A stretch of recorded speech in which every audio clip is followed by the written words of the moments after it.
Hey guys, it's Sydney with Tea for the Soul, and today I'm doing a really fun video. It's going to be how to wear the same top 3 different ways. I'm really excited. I love the idea of this video, and I hope that I inspire you guys to try some different outfits.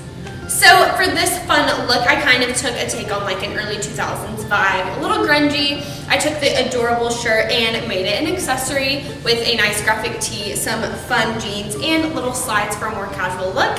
I absolutely love this. It's a really fun way to, wear your favorite shirt. Alright, so this is a little bit more of like a daytime Saturday running errands, going Christmas shopping. You're going to be comfortable, but you're going to look presentable and cute.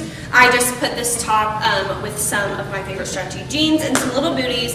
I'm really comfortable. It's a very realistic outfit to go do stuff in. So I really love this. You're going to look cute and you're going to be comfortable.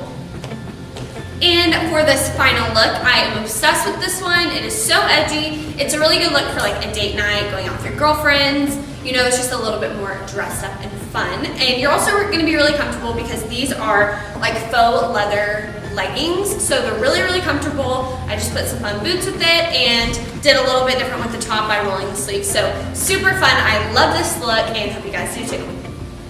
Thank you guys so much for watching. I hope I've given you some inspiration. Don't forget to like and subscribe to our channel to see more fun videos in the future.